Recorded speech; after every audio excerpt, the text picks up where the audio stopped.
Rain lashes the Pacific Northwest coast in sheets so thick the horizon disappears. Waves explode against black rocks.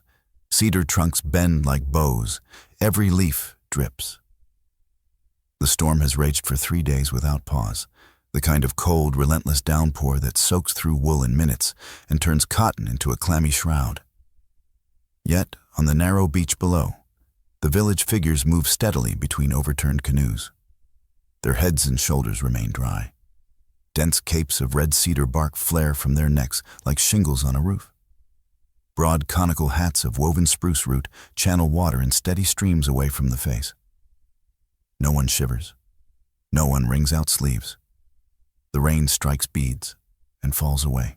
How did they stay dry? Truly dry through entire storms, when a modern denim jacket would be sodden and heavy within the hour. This is not the story of one clever garment. It is the story of an entire design philosophy, a forgotten method that treated clothing, shelter, and fire as a single integrated system. From the dripping forests of the northwest coast to the wind-scoured Arctic shoreline and the thunderstorm-swept plains, indigenous nations developed solutions that kept people warm and functional in conditions that defeated European cloth for centuries. Cedar bark capes, seal-gut parkas, smoke-tanned buckskin, and the adjustable architecture of the Tipi were not curiosities. They were technical answers to the same problem modern manufacturers later spent millions to solve with petroleum chemistry. History, however, has preferred simpler narratives. The triumph of the yellow oilskin slicker, the invention of rubber, the miracle of Gore-Tex. The older systems were pushed to the margins labeled primitive and quietly forgotten. What follows is their reconstruction not as romance, but as engineering. The Pacific Northwest receives more than 200 centimeters of rain in many years, often in weeks of cool, wind-driven deluge. Coastal nations Nuchanothmaka Kwakwakawak Haida Simshian Telingit spent their lives on beaches and in canoes. Their primary rain protection was the inner bark of the western red cedar harvested in long strips during the warm months. Women separated the soft inner layer, beat it until the fibers loosened, then twined, or wove it into capes that hung to the knee or lower. Ethnographers in the late 19th and early 20th centuries consistently described these garments as rain capes, dense enough that water ran off the outer surface while the inner fibers remained relatively dry against the skin. Conical hats, woven from spruce root, performed the same function for the head and neck. Water poured from the wide brim in continuous rivulets, never reaching the collar. These were not stiff boards. Cedar bark cloth flexes. A person could paddle carry loads or climb into a canoe without the garment binding. Breathability was inherent air moved through the weave, carrying away sweat before it could chill the wearer.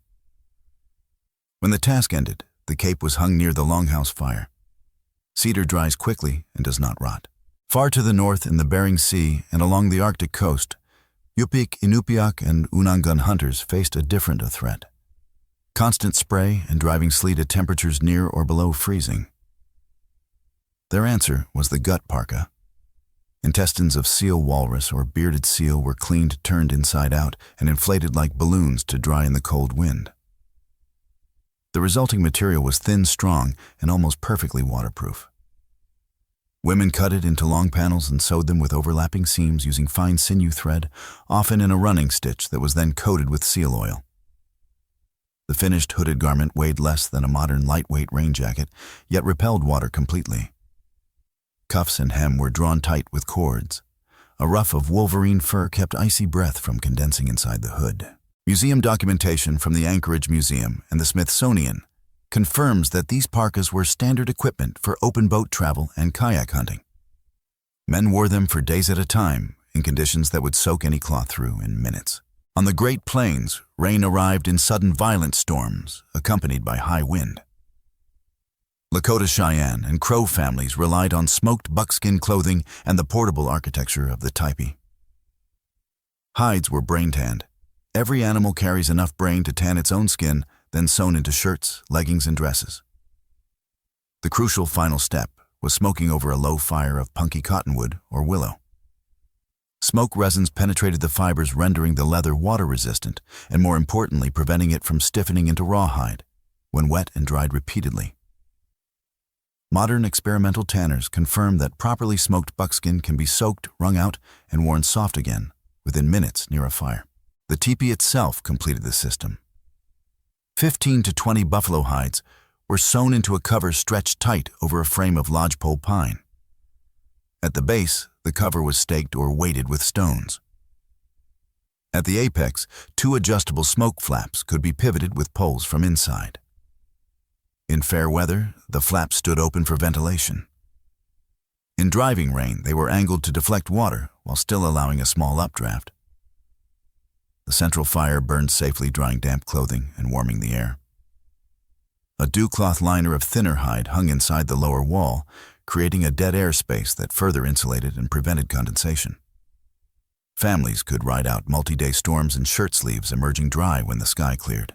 These 3 systems, cedar bark gut and smoked hide with portable shelter, appear unrelated at first glance. Yet, they share a common logic: reject heavy absorbent materials, prioritize breathability to manage sweat, integrate clothing with shelter and fire so the body never remains wet for long. European traders arriving on the northwest coast in the late 18th century marveled at cedar capes, yet within decades began exchanging wool blankets and duffel cloth. Wool is warm when dry and retains heat when wet, but it absorbs up to 30% of its weight in water and dries slowly. Gut parkas and cedar capes gave way to factory coats. Boarding schools forbade traditional dress. The daily practice of weaving, tanning, and sewing diminished. The loss was not merely aesthetic. In climates where hypothermia waits hours away, staying dry is survival. Mission records and trader journals repeatedly note indigenous people remaining active in weather that confined Europeans to their posts. The old systems worked.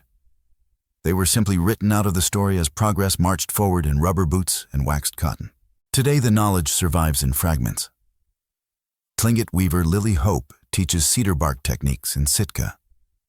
Yupik seamstress Elaine Kingikuk stitches gut in Savunga.